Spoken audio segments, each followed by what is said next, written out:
Welcome to another episode of Plastic Surgery Uncensored. I'm your host, Dr. Rahban, and we have a fantastic episode ahead of us today. We are going to be chatting about massive weight loss, circumferential body lift. We're going to be talking about the drugs like Mounjaro, Ozempic, Wegovy, which are the hottest craze. And all that's going to be through the beautiful Katie, who has honored us and with her presence. Katie is a patient of mine, and we're so grateful. And always, any patient who comes on our show, I always use the word courage, because nobody wants to come on a show of any sort and discuss their personal life. But we're grateful because I think the patients who come on our show appreciate the value that it brings to the patients or the individuals who are in that journey behind them. Because about a year ago, you were there. And someone like yourself may have made a difference in your life, and it's wonderful that you're paying it forward. So welcome to the show. Thanks for having me. Happy to be here. So we're going to chat about the A to Z to obesity. And we're going to end, the finish line is in this beautiful woman that you are, and this gorgeous outfit that you have on, and the happiness that you have, but they didn't always start out that way. And so let's back up here and start with some of the basics. So you're 40, right? I am. You have 2 beautiful children, yes. Right? And you were telling me that you have always struggled with weight loss, which actually happens to be the case with most people. So there are 2 types of individuals who deal with weight loss, or obesity for that matter. Those who are truly obese and those that struggle with some weight here and there. Mm-hmm. The reason why I think it's important to categorize them is just like someone's predisposed to diabetes, someone's predisposed to Alzheimer's. I had glasses at the age of 16. There are things that we are predisposed genetically to. And I think as we are advancing in the sciences of obesity, we realize that certain individuals have a predisposition, a biology. They have a greater time and a more difficult challenge of losing weight. And, societal wise, we kind of just say they're lazy. Stop eating. What do you mean? And we both know, and you'll explain to us, that obviously it's not that simple. And there are individuals who are overweight because they eat shitty and they don't exercise and whatnot. But then again, there are individuals who are overweight. They eat 1,200 calories a day. They work out 7 days a week. And because of their metabolism, because of their genetics, because of the way fat is distributed through their body, they are resistant and recalcitrant and stuck. And so let's start with your weight loss challenges. When did you were telling me you've been having issues since you were a young adult. So when did you start to become obese? At what point in your life? Maybe around 8. I think it's since childhood. I was always overweight. So it was just kind of a lifelong thing. And I would try to lose weight and yo-yo diet and be successful sometimes and not others, lose significant amounts of weight, but always gain it back. Were your parents overweight? They were. Right. Yes. So when I have interviewed, I had 3 sisters on my show. Beautiful sisters. I listened to that episode. Right. And it's a very common theme. Yes. Not uncommon, and actually very common, that obese children have obese parents. And we can get into that in another day. So here you are, I can only imagine 8-year-old. As it is, the perfect 8-year-old is insecure and being bullied and all that horrible stuff. And here you are, 8 years old, struggling with weight. And that carries on with you, obviously, to your young adulthood, into college, and so on and so forth. And so here you are, and you told me, what was the max weight you ever got in your entire life? After I had my second child, I was at 300 pounds. Okay, so no question that childbirth, just in general, the average person makes you gain weight. And many people with each incrementally pregnancy gain and then don't lose a certain amount of weight. So it's very common. I see hundreds of women a month. I weighed 120 when I was in college. I had my first child. I got to 135, 140. I had my second child. I'm on 165, 170. I just can't lose it. So it's very common, let alone if you have a predisposition towards obesity. Sure. So here you hit 300 pounds, which is unfathomable to me because I'm looking at you in the way you look now, and you just showed me a photo of yours, which, with your permission, we may take a look at, that is unrecognizable. And here you are at 300 pounds. So you have this beautiful child. You're married, yes? I am. And what happens? What's that moment? Because at the end of the day, you're not 100, 300 pounds now. So there was a moment that you turned and went another direction. What do you remember what that moment was? Was there an event? It's hard to kind of pinpoint a moment because it is kind of like a lifelong thing of trying to lose weight and trying to be fit and trying to be healthy. And I think it was always really hard because I didn't actually ever feel like I ate more than my friends or other members of my family. So it was always interesting that I was much more overweight when I didn't feel like my lifestyle was much different. And what were you doing? So let's start with that, because I think people have a predisposition, an inaccurate one, to label all people that are overweight as eating Kentucky Fried Chicken and having soda pop, right? That's sort of this vision that you have at TLC, right? But here you are, not the case. You were eating well. So tell me what you were doing when you were struggling. Like, what were you managing on the diet and exercise front? I think I was just being normal, honestly. I think I was just cooking and eating out. And, I am a foodie. I love food. Growing up, my whole family, I think so many of our memories surround the dinner table. And so it was kind of like a culture of food. But I think maybe perhaps that. But I didn't feel like were you eating a ton of food? No.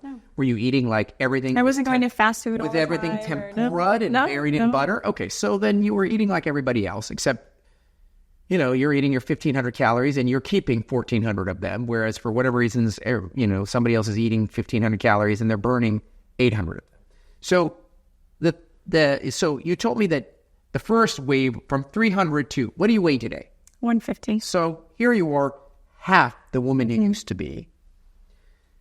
And what started that journey, this final time, because you said you've done it multiple times, this last journey and the final journey, let's call it, you got down almost 80 pounds from the true diet and exercise standpoint, right? So that, I imagine, means you ratcheted up your exercises. I was just really careful with my diet and trying to eat whole foods, healthy, prioritize protein, and just try to do everything we all know to do. And I hired a personal trainer. I bought a Peloton. I did everything that I could and was really strict. And I got down to, I forget what it was, but I lost about 80 pounds doing it that way. And then just plateaued for a really long time. Like, the scale didn't move for over 6 months.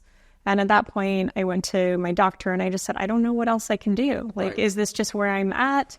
Is this just it? And no more can happen. And he said, let's try this new class of weight loss drugs as a way to manage and help you lose weight. And so I did. Okay, awesome. So that's, people come to me all the time.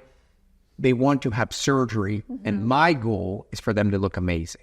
Yes. In order for them to look amazing, they have to be great candidates, not good candidates. For you to be a great candidate, not a good candidate, you need to be sufficiently deflated, lost enough weight so that when we do the surgery, holy crap, you look great. And so often I'm telling patients, I don't care how you lose the weight. I need you to lose the weight. And so what we're going to talk about is this whole new world that's like the craze right now, which is this world or new class of drugs.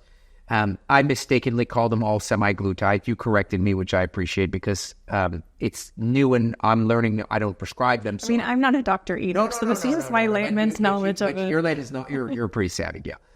But we call them these new weight loss drugs. I know them by their names. We have Ozempic, we have Wegovy, we have Mounjaro, and I assure you in the next year we'll have 500 new ones. You took Mounjaro, right? Did. And tell me what happened. Okay, so here you are. You're doing diet and exercise. I mean, you're vigorous. You're trying your very best. You lost a ton of weight. Awesome. And it's just not moving. So do you, just live like this, or do you reach out and take advantage of new drugs? So I think that I personally am a huge advocate, especially if you are at 220. How tall are you? 5'8". So you're a tall woman, but at 220, you're still overweight. I'm all for it, right? I'm all for it because that's what it's intended for. Because while we don't know the aftermath of these drugs yet, right? We just don't know, just like we didn't know that penicillin would be good, but radiation would be bad. Like, we just don't know. But there's so many people taking advantage of it. And when you are overweight and not just trying to lose 15 pounds, the benefits, the upside of decreased blood pressure, decreased sugars, there's 100 things that improve when you lose weight, is so much greater than the small potential that may or may not exist with this. So go ahead and tell me, you took the drug. I did. And I think one thing that's important to mention is before I took the drug, when I tried to diet, it was really hard. I think a lot harder than maybe for some people, because I would get massive headaches, almost like I was dying of starvation headache, like really bad headaches whenever I tried to reduce my caloric intake or try anything like intermittent fasting or anything. Sure. And so it was just really hard for me mentally and physically when I tried to do that. I started taking Mounjaro, which at the time I took off-label as it was FDA approved for type 2 diabetes at the time. Right. Recently, it's now FDA approved for weight loss under a new name called Zepbound, which is the same thing as Mounjaro, but one is for type 2 diabetes now and one is for weight management, similar to Wegovy and Ozempic. They're actually the same thing, but Ozempic is for type 2 and Wegovy This is what I love about the show, and I love about my patient population. Very bright people. See, here I am. I'm in this milieu right now. I don't know enough about it. And it's great to be educated about that, because that's very important to understand the nuance of these medications. Okay, gotcha. So I started taking it, and it was almost like a flip switched. And I no longer had that raging hunger, and I no longer had what a lot of people call food noise. And I don't think if you struggle with obesity, you probably don't know what that is, but food noise is just kind of like this obsessive, intrusive thoughts about food all the time, where you're at breakfast, but you're thinking, what am I going to have for lunch? Right. What are we going to have for dinner? And you kind of almost plan your life around these food events. And it's just intrusive thoughts all the time about what else is there. It's interesting. It sounds like other individuals who were addicted, right? They're addicted to smoking, or addicted to gambling, or addicted. So everyone in those addicts will tell you that the thoughts are intrusive, and they ruin their flow of their normal way of being. Sure. Right? And what's interesting that you mentioned that is they're starting to find through research and studies that whatever, and we can talk a little bit more about the makeup of these drugs, but they actually are helping people with other addictions. Yeah, I get people are, they're not gambling. For me, I was never, I never drank that much, but I really don't have as much desire for it at all, much to my husband's disappointment. He's a big wine collector. But things just don't have the same appeal that they used to. A girlfriend of mine, she was admittedly addicted to sweets, and she's like, I just don't have any desire. Yes, the cravings. Yeah, and I think that's an interesting concept, because we will eventually, as the dust settles, figure out how they work. Like all drugs, they work often in many people, but work better in a certain subclass. Yes. And they will eventually delineate that, because now the masses are using it. You'll realize that it's really great in such category, works highly efficiently, not as well in this category. And the same thing with smoking cessation, right? Smoking cessation, same thing. You take certain drugs. Some people, it just like, boom, automatically they stop smoking. Some people, doesn't work as well for them. So it cut out the craving or the edge or that hunger or that intrusive conversation. And then it sounds like you were able to just knock off another 70 or 80 pounds. I was. It allowed me to stick within a caloric amount that was healthy for my body. I did about a 500 calorie deficit. I didn't want to lose weight too quickly. I wanted to lose it over the course of a year, which I did. And I did it, 1 to 2 pounds a week in a healthy way, because I want to keep it off. But it worked really well. I was able to do that. I wasn't overly hungry. I think Mounjaro works by, I think it triggers, and here's where I'm going to get into the medical speak, because I'm not a doctor. Sure, don't know. That's okay. But it affects 2 different hormones that you have. And it helps delay gastric emptying, helps you feel fuller quicker, stay fuller longer.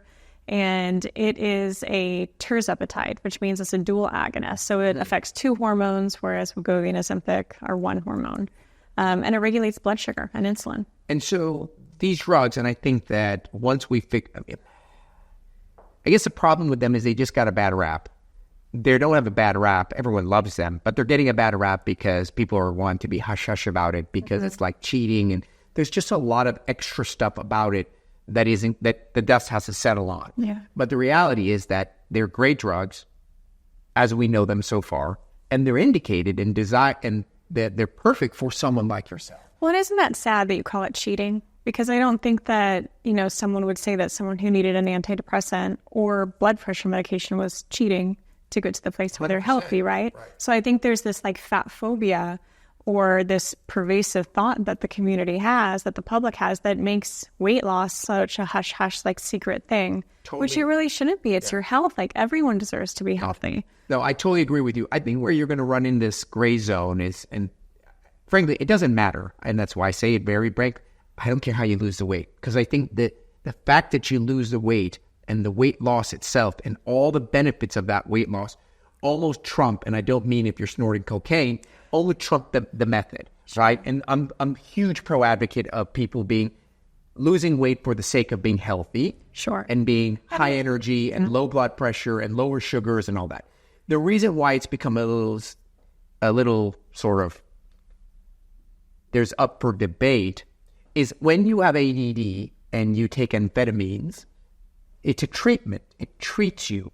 But when you just want to stay up late to just study for a test and you're using the amphetamines, you're cheating conceptually. And that's sort of where this drug is going to have some play a little bit. It's like, hey, I could lose the weight if I just maybe didn't eat all those muffins, or maybe I didn't eat out. And I don't want to do that because I don't have the willpower, the energy. Why not? I just take a drug, right? That's the concept. And I'm going to lose 15 pounds versus I have a medical condition. I'm doing everything under the sun. I eat well, I diet, I have a chef, I train, and I'm just not getting there. Aside from the fact that I don't like the way I look, I still hypertensive. So I think if I told you scenario B, there would be no discussion. Nobody would even dare shame that person. If I say scenario A, it wouldn't be that they shame them, but that's where that sort of, are you cheating? It doesn't really matter because I don't give a shit. And moreover, all I care about is that you were able to get to a place where you were at a great weight that you could sustain. And it's clear by just having a conversation with you, you did everything under the sun anyways. I did my best, certainly. Okay, so here you are, boom, you dropped the weight, diet, exercise, the benefits of this medication, and you are now at 150, which is amazing. You're 5'8", 150, phenomenal. You feel good, everything. Yes. You go in front of the mirror, and this is one of those weight loss journey conversations that everyone has, and I've lost 150 pounds. So while when I wear clothes, the benefit is medically I feel great. Visually, when I wear clothes, I look much better, right? I was 300 pounds, now I weigh 150 pounds. But internally, under all that clothes, when I'm naked, most patients don't get the benefits that they had maybe thought once they had lost all the weight because now they have all this extra skin. How did you feel, aside from the medical energy level, and when you looked at yourself and you had lost 150 pounds? Tell me about the way you perceived yourself from a cosmetic standpoint. Well, I think that especially my stomach, and I don't know if we mentioned already, I had a hernia too, but it was just kind of like this apron just of skin. And so I think what was hardest for me is like when I would wear pants, like I could never tuck my shirt in because it kind of felt like a front butt, if you will. Right. So it wasn't like an attractive look. And I definitely wanted to get that taken care of. Right. So I think for some patients, they're prepared for it mentally, financially. They anticipate it. They know it's going to happen. And I have patients who lose the weight. And when they get there, they're shocked. They're kind of almost like, what is this? This is another goddamn problem. Well, it's kind of like the sad thing about weight loss, right? Is it comes from all the places you don't want it to come from. Yeah. You're like, I wish it could be put back in certain places. And so that happens is they present somewhat a little bit disillusioned. Because on the one end, you would have anticipated, God, if I lost 100 pounds, I'd be great. Not really necessarily in their minds expecting that there's still yet another whole phase. So I think it's really important to recognize that it's almost impossible to lose 70, 80, 90 pounds, anyone. Doesn't matter if you're 20, 30, 40. It doesn't matter if it's gastric bypass or seriously just starvation or you did triathlons. Once you lose the weight, your body's going to have some sequelae. In your instance, the area that bothered you the most obviously was your abdomen, but it was more than your abdomen. So you had one thing that was specific to you, one thing that's always common. The thing that's always common is people at that weight don't just have a front problem. They have a side problem and a back problem. Having 2 children is a front problem. Yes. They're worth it, but yes. 2 children plus losing 150 pounds, you lose it circumferentially. Yes. And the reason why that's important is because the treatment for it is not your garden variety tummy tuck. It's tummy tuck on steroids. It's a circumferential, all the way around, body lift, circumferential lipectomy, belt lipectomy. These are all terms that describe the same thing, which is essentially I now have redundancy, excess, all the way around my body. And instead of just a front surgery, tummy tuck, I need a 360 surgery. We call that, for lack of better words, the easiest word is a body lift. Yes. And the reason it's called a body lift is because you get a tummy tuck, check, And then your thighs get lifted, check. And your buttock gets lifted, check. Hence the term body lifting. In addition to that, you had another curveball, which is you had an umbilical hernia, but not your garden variety umbilical hernia.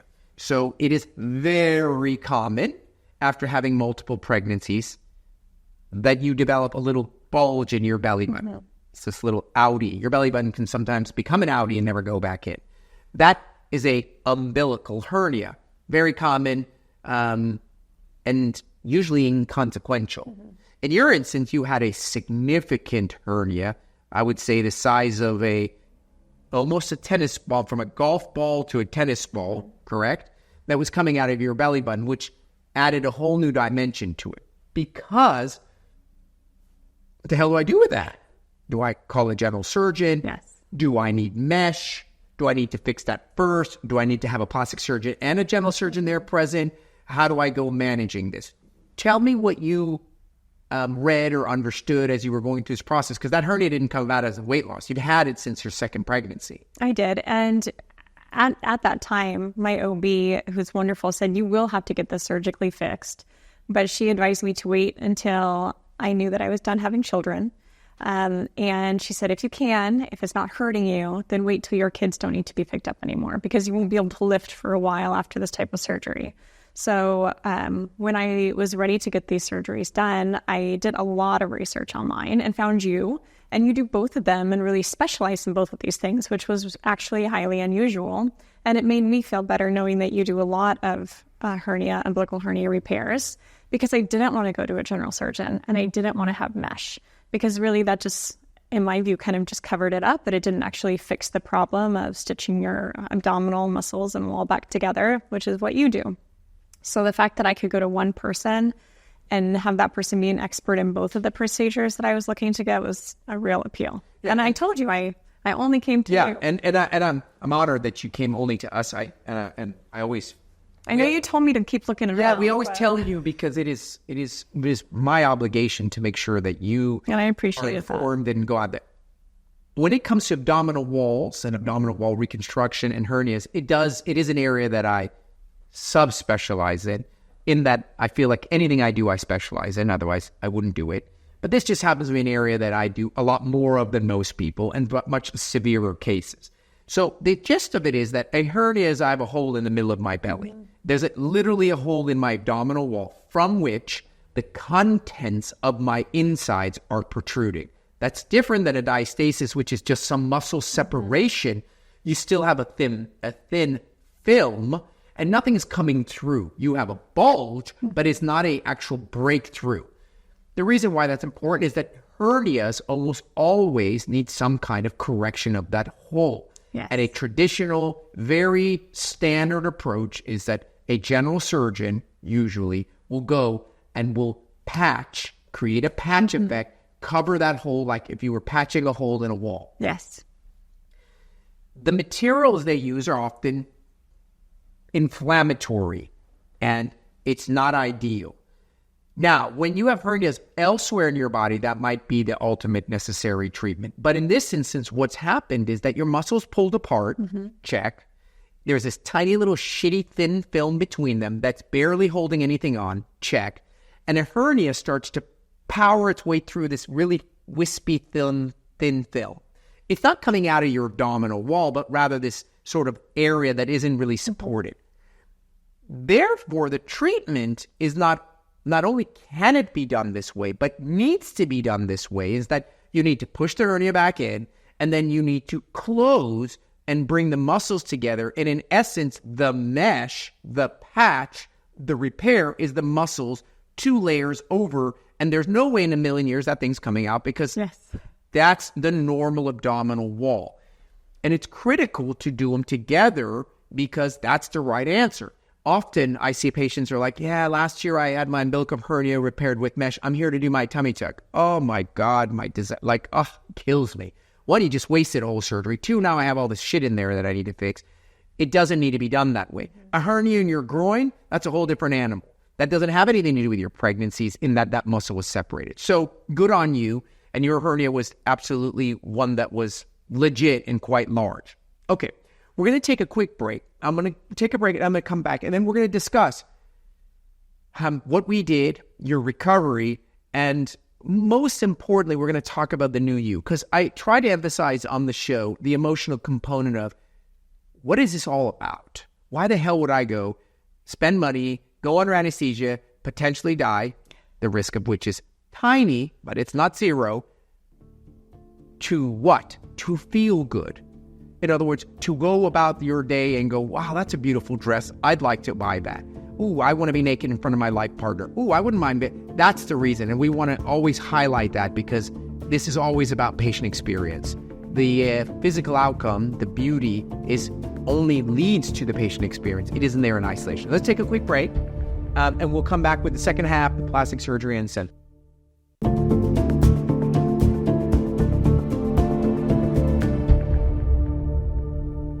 All right, welcome to the second half of Plastic Surgery and Censored. We are in a deep dive with Katie regarding all things to know about weight loss, massive weight loss, and then the aftermath. So here we are. We met. I talked. You had done, obviously, an extensive amount of homework. You said, you're the man, Dr. Rahban. You're going to fix my hernia. You're going to fix my excess skin. So we're going to go ahead and do a circumferential body lift in addition to your mesh repair. So one of the things that I think is important, and you highlighted it on, is that here in Beverly Hills, there aren't that many people that are doing body lifts.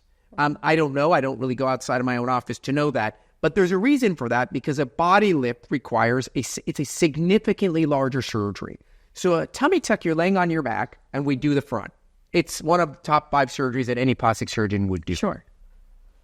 A body lift, I got to turn you around like a rotisserie chicken, right? You're literally turning the person, and you either return them once or in the way my technique, twice. In other words, I turn you on your side, and then I turn you on your side again to get around. And the markings are very complicated because you have all this redundant skin, and you're trying to mark the patient as if all that skin gone, and then create a scar in a place that's hidden that you can then wear underwear. Like, there's a lot of moving parts to it. Because of my personality and the way I like things done, I see all body... He means perfection. Well, yes. Some people call it anal or difficult. Or anyway, we'll digress. So I like to see the patients the night before because marking you took how much time? A lot, like an hour. Like an hour at least. At least, yeah. Why? Because I had to pull and turn and try again and Sharpie. You need to be standing. The reason is, if I did your markings the morning of, the likelihood is I'd be in a rush. Mm-hmm. And the likelihood, I'd say, it's good enough. And it's already a long surgery as it is. And so I like to see you the night before because I like to take our time in together and really position you and mark. And our goal is to create a nice outcome and try to have your incision, your scar, end up in the place of a underwear or garment or whatnot. So you come the next day. How long was your surgery? Well, you tell me I was out. Yeah, it was about... It seemed long. Yeah, it was about 6 hours. 6 hours, that's long. Right? Many patients who get massive weight loss surgery tag team it. Mm-hmm. So this is very important for all you listening. If you lose 100 pounds, I guarantee you your abdomen or your trunk will not be the only thing that bothers you. Your breasts will bother you, your arms will bother you, your inner thighs may bother you, your neck may bother you, your upper back may bother you, and it is super common for you to go somewhere where they do a bunch of things all at once. Well, that sounds great. I go to sleep, I wake up, my arms, my legs, and my abdomen's done. Yeah, but at what cost? And that cost is there's no way a surgeon is going to repair your arms, repair your legs, and repair your abdomen, him or herself. It's NASCAR. You'll be laying there and a bunch of people will be operating on you. Sure. If that's your preference, I'd rather have shittier work done, but get more of it done in one setting, knock yourself out. I like Hermes. I like things well done. So I am the only one that operates on you, which is incredibly unusual for anyone that does body contouring because it's a lot of sewing. It's not an eyelid, not a facelift, it's not a nose job. It's a shit ton of sewing. And so almost every person who does body contouring has a nurse practitioner, a PA, another surgeon. They're just sewing away. Which is so, what kind of boggles my mind, because for the patient experience, actually that part is the thing we're going to live with. You know, it's a scar. So, but remember, they're not transparent about it. They don't want to lose you. What are the chances that you may come back to do another surgery? Patients don't want the two recoveries or the 3 recoveries. And it's sold to them as this is a win-win. Sure. So again, no problem. Do it that way. I prefer 6 hours, myself, I'm it, and I focus in and I do as great a job as I physically can. And not uncommonly, you'll come back at another time and we come to fight again and we take care of the next thing. So in your instance, I focused the 6 hours on your circumferential body lift. We did your surgery. Yes, your hernia was quite a large hernia. We fixed all that. And then you go on to recover. So the number one expectation is tummy tuck. Holy shit, that's going to hurt. Body lift must have been through the roof. It must have been unbearable. Were you hospitalized for a week? Because the concept is that because it's technically twice, the front and back, it must have been twice as bad. I mean, I've never had the one, so I can't really compare the two, right? But I think that it was hard. It's a big surgery, so the recovery is a lot. I won't lie and say it isn't, but I was on pain meds for, I think, a day and a half maybe. Right, so let's stop right there. So the normal patient who gets a tummy tuck, because you've not done this, yes, is expected to be on pain meds for at least 1 to 2 weeks. Oh, really? So it is the pain meds, I should say, like the big pain meds. No, I'm talking about the big pain meds. Oh, okay. The word on the street is that you'll be in agony for at least 1 to 2 weeks from a tummy tuck. So for you to just, unbeknownst to you, be like, yeah, I was on heavy-duty medications for 1 day, 2 days, 3 days. Yeah, and then I just switched to ibuprofen. Right, so that's uncommon. Okay. So you don't know that because it's expected that from a regular tummy tuck, you'll be in agony for a week. No one says surgeries are mild or you're walking apart. It's going to be uncomfortable, tight, discomfort. But there's a difference between that and, oh my God, I just broke my femur pain. Sure. Agony pain versus discomfort or nuisance type pain. So I will say about the recovery that I did it and that it wasn't as bad as I thought it would be. And then I would do it again tomorrow if I were in the same place. Yeah, so I think our expectations from the body lift is that it's going to be twice that of a tummy tuck. And the answer is it is no bigger recovery than a standard garden variety tummy tuck. So you go on, you recover, and how far out are you now? What, 6 months, I think? 6 months, yes. And let's talk about what it really matters. Okay. Let's talk about you're 6 months out from the surgery. 2 years ago, you were 300 pounds? Mm-hmm. Just think about this for a moment. 2 years ago, you were 300 pounds. 2 years later, you're sitting in front of me at 150 pounds, and you're wearing a size whatever pair of pants. Yeah, it's amazing. It's pretty incredible. It right? is. Well, and I think the most important thing is I have more energy. I have 2 little kids who have a lot of energy, and I can do a lot more with them. And, you know, I want to be around a long time for them and for my husband. So I think the health goals are just so important, and being around a long time for those that care about you is number one. No question. So what you said to me that really resonated with me, which I love, is there are things about the way we live our life that exemplify the emotional component. So I had a woman once tell me that now that I had my surgery, I don't turn off the lights when I go to the bathroom. And that said it all. Before she was embarrassed, she'd turn off the lights. She'd go to the bathroom so her husband wouldn't necessarily see her in her entirety. I had another woman say that I had never really let my husband really come behind me and hold my abdomen because I was embarrassed. That's one of those defining moments or words. What you said to me is, I love fashion. Mm-hmm. And now I can buy whatever the hell I want. It's very freeing. I mean, I think I used to have to call the stores to see, do you have a plus size department? Because I wouldn't want to go in and, you know, just not be able to get anything. And that was no fun at all. No. Just, and the clothes are different. So being able to go anywhere and know that something can fit you is just like a totally different experience. Yeah. And we minimize that, but it's huge. It's our humanity. Dressing is our part of our humanity. Vacationing is part of our humanity. Sitting in a chair in an airplane and having to buy one seat is a part of our humanity. We can minimize it if we want, be like, oh, it's about a sweater. No, it's about the freedom of just being a regular person and having regular person experiences, right? Yes. And I think that's really, really says a lot. Have you had a chance to wear a bathing suit? I have. That's fantastic. I have. You wore a bathing suit? I did, yes. Holy shit, that's incredible. It was great. Was it nice? Yes, I like that. very much so. I love that. But I also, not just the bathing suit, I like being able to wear pants and tuck my shirt in. That was something I couldn't do. Yeah, there's so many benefits to it that I think it's so powerful. And, obviously the journey from 300 pounds to 150 pounds plus 2 kids is so wow that it's very dramatic. Can I see that photo? I think we put my phone away, but I can get it for you. Yeah, I'd like to see the photo because I'd like for those of you who are watching, because when I see that, I'm like, and I look at you and how beautiful you look now, and I look, wow, what an amazing, and good for you. You had the courage and all that to stay with it and do it.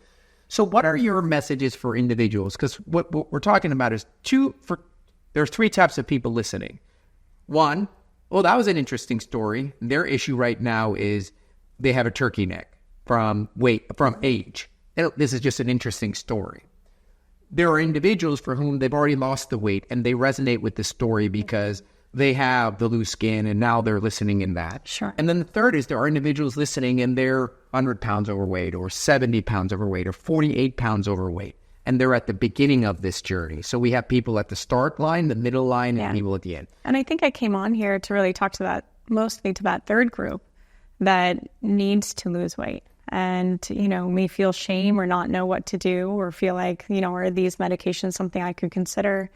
And I wanted to just come on here and say, you should. If that's where you're at, you should, because I guess it was so hard all throughout my life when, like you said earlier, the misconception is that, well, you don't have self-control. This is a willpower problem. And in every other area of my life, I had great willpower and I was a very determined person and I was a very hardworking person. And I think there's this perception that overweight people are just lazy. They're just not trying hard enough. But I'm not a lazy person. Yeah. I'm in any area of my life. So I think that, some people may be feeling the same and it's not really your fault and you're not lazy. And there are medications that can really help you, that they can help your blood sugar and your hormones, and it's not all your fault and you can get help. Yeah, and I think it's an eye-opening experience for me as well as being even a clinician. I never really passed judgment. As I said to you, I don't care how you got there and I don't care how you get down. I care that you do it and I can help you get to the other side.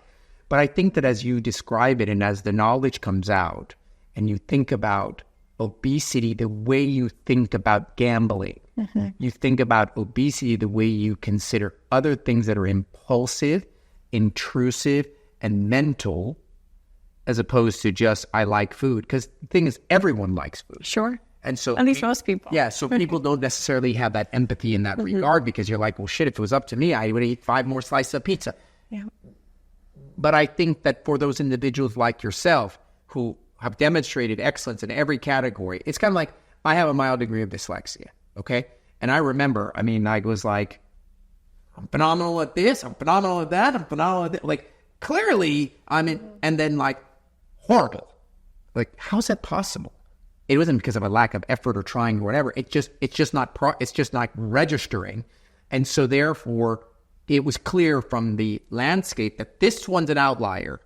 Sure. Right? And I think that your type of story is exemplary of that, is that, hey, I had all this other shit I was doing the diet, I was doing the exercise, and I just couldn't get over this hump because you can't just get over your body wouldn't diabetic hump because of will or wish. You need medication. So I'm actually very excited for the horizon of these medications. I think there's going to be a little time to shimmy this out a little bit. Sure. I think it's kind of like we were just talking about another one of those shows. It's like these drugs are in the category of Prozac, Propecia, the Cialis and Viagra, right? And now this class of drugs, they're game changer drugs. Yeah. They're affecting billions, not millions of people. And so we're gonna see a huge 2 to 3 or 4 years where this is gonna figure itself out. Sure, and it's been around a lot longer than people actually think too. I think there's been a lot of press around it, so more people hear about it, but it's not totally a new concept either. One thing I think a lot of people ask is, will you have to be on it for life? I think that's a concern that a lot of people have, and the answer is probably yes. Depending on which category you're in. Perhaps. I think that weight loss, I think the science of weight loss is, I don't think we're all the same. That's true. I don't think everyone that's overweight just is overweight for the same reason. Some people are in your category. I would think that based on the description you gave me, you have diabetes. I'm making it up. And as a diabetic, you'll need diabetic medication forever. If you understand, that's my condition. I think there are other people that are stuck. And just need something to get past They're stuck. They don't know. They're so far back that they can't see any finish line to get the energy or the hope or the inertia. You're doing all that, and we're not getting past it. Some people are not even going to get off there. And so there are some people where that's the case, and some people can successfully get off it. But the majorities of the studies actually do show that the majority of people will gain it back. But that's the thing, is the third category. And right now, I would say that 80% of the people using it are using it to lose 20 to 30 pounds. And while that's fine, that's not your category. No. And those are individuals that I don't see them staying on a drug for their whole life because of the 20, 30 pounds, because those are people that they didn't do what you did. Mm-hmm. They didn't plateau on the things that they could have done and then said, now I got to pull out the guns. Sure. So yes, if you are in a morbidly obese category, you absolutely should use it, and you absolutely will likely need to be on it forever. There is, of the billions of people using it currently in my office, 90% of them are regular people who weren't morbidly obese. They're just, I'd love to lose some weight.